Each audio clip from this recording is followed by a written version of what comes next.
Depuis le début du conflit en Ukraine, les tensions entre la Russie et l'Organisation du traité de l'Atlantique Nord ne cessent de croître. Les récentes décisions stratégiques de l'OTAN ont été perçues par Moscou comme une provocation directe. L'OTAN a renforcé sa présence militaire dans les pays de l'Est, en particulier autour des frontières russes. L'envoi d'armes lourdes, le soutien logistique accru à l'Ukraine et les manœuvres militaires communes sont interprétés par le Kremlin comme un dépassement de la ligne rouge. Pour Poutine, ces actions mettent en péril la sécurité nationale de la Russie et justifient une réponse ferme. La Russie accuse l'OTAN de vouloir encercler militairement son territoire et d'alimenter le conflit. Le franchissement de cette ligne rouge symbolique par l'OTAN marque un tournant dans les relations Est-Ouest. Le risque d'escalade militaire reste élevé si des mesures diplomatiques urgentes ne sont pas engagées. La stabilité de l'Europe, voire du monde, dépend de la capacité des grandes puissances à dialoguer malgré leurs divergences. N'oubliez pas de vous abonner, liker, commenter et partager pour soutenir la chaîne. Merci pour votre soutien. Le conflit en Ukraine, déclenché en 2022, a mobilisé l'attention de la communauté internationale. Alors que les puissances occidentales soutiennent activement Kiev, la Chine a adopté une posture plus nuancée. Toutefois, dans le contexte des discussions de cessez-le-feu, Pékin semble désormais jouer un rôle central dans la recherche de la paix. Et la Chine, puissance mondiale et partenaire stratégique de la Russie, s'est longtemps positionnée comme un acteur neutre, appelant au dialogue et au respect de la souveraineté des États. Toutefois, face à l'escalade du conflit et à l'isolement croissant de Moscou, la Chine a intensifié ses efforts diplomatiques. En tant que membre permanent du Conseil de sécurité de l'ONU, elle a proposé un plan de paix en plusieurs points, appelant à un cessez-le-feu immédiat, à la reprise des négociations directes entre Kiev et Moscou, et à la levée progressive des sanctions en échange de garanties sécuritaires. Ce rôle de médiateur a été salué par certains pays du Sud global qui voient en la Chine un contrepoids aux puissances occidentales. La récente visite de Vladimir Poutine à Pékin a renforcé les spéculations sur l'influence directe de Xi Jinping sur la décision de Moscou d'envisager un arrêt temporaire des hostilités. Et la Chine confirme ainsi son ambition de s'imposer comme une puissance diplomatique mondiale capable de résoudre des crises complexes. En pesant de tout son poids pour instaurer un cessez-le-feu en Ukraine, Pékin démontre sa volonté d'influencer l'ordre international, tout en préservant ses intérêts stratégiques en Eurasie. Le 3 septembre, la Russie a lancé plus de 500 drones et plusieurs missiles à travers l'Ukraine, ciblant principalement des infrastructures civiles et énergétiques dans les régions centrales et occidentales.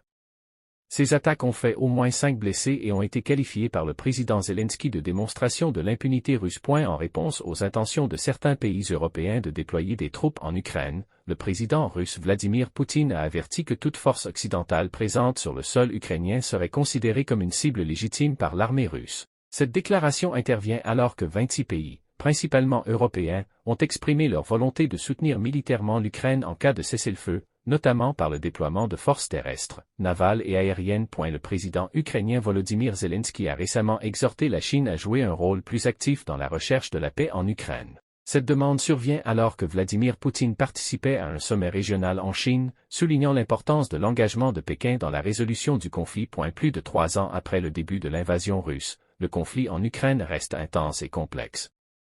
Les combats se poursuivent sur plusieurs fronts, tandis que les efforts diplomatiques peinent à aboutir à une résolution durable. La communauté internationale, bien que divisée, continue de jouer un rôle crucial dans le soutien à l'Ukraine et dans la recherche d'une issue pacifique.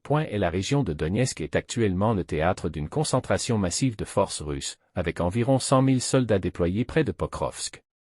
Cette accumulation suggère une possible offensive majeure visant à prendre le contrôle total du Donbass, dont la Russie occupe déjà environ 70%. La guerre en Ukraine demeure un conflit aux multiples facettes, mêlant affrontements militaires intenses et enjeux diplomatiques complexes. Alors que la Russie intensifie ses opérations dans l'Est et multiplie les attaques sur l'ensemble du territoire ukrainien, les efforts internationaux pour soutenir Kiev et rechercher une solution pacifique se heurtent à des obstacles majeurs.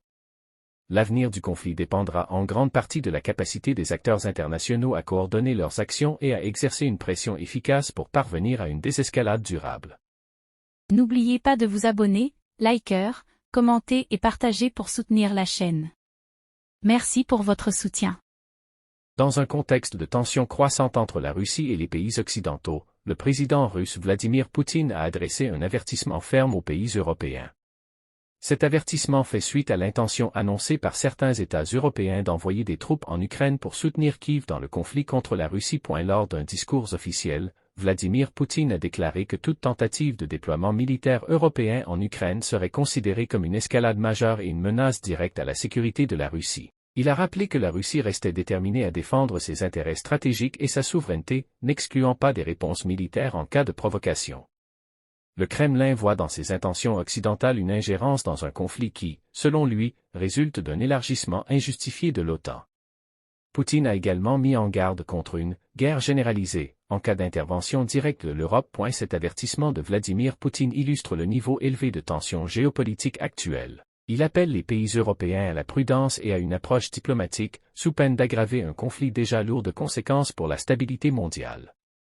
Le 5 septembre 2025, lors du Forum économique oriental à Vladivostok, le président russe Vladimir Poutine a lancé un avertissement solennel aux pays occidentaux concernant leurs intentions de déployer des troupes en Ukraine. Il a déclaré que toute présence militaire étrangère sur le sol ukrainien serait considérée comme une cible légitime par la Russie. Poutine a affirmé que le déploiement de troupes occidentales en Ukraine, même sous couvert de missions de paix, serait perçu comme une escalade majeure, justifiant des frappes russes contre ses forces. Cette déclaration intervient après que le président français Emmanuel Macron a annoncé que 26 pays étaient prêts à fournir des garanties de sécurité à l'Ukraine, incluant potentiellement la présence de forces internationales terrestres, navales et aériennes. Poutine a indiqué que si des accords de paix durables étaient conclus, la présence de troupes étrangères en Ukraine ne serait plus justifiée. Cependant, tant que les hostilités se poursuivent, toute intervention étrangère serait considérée comme une menace directe. N'oubliez pas de vous abonner, liker, commenter et partager pour soutenir la chaîne. Merci pour votre soutien.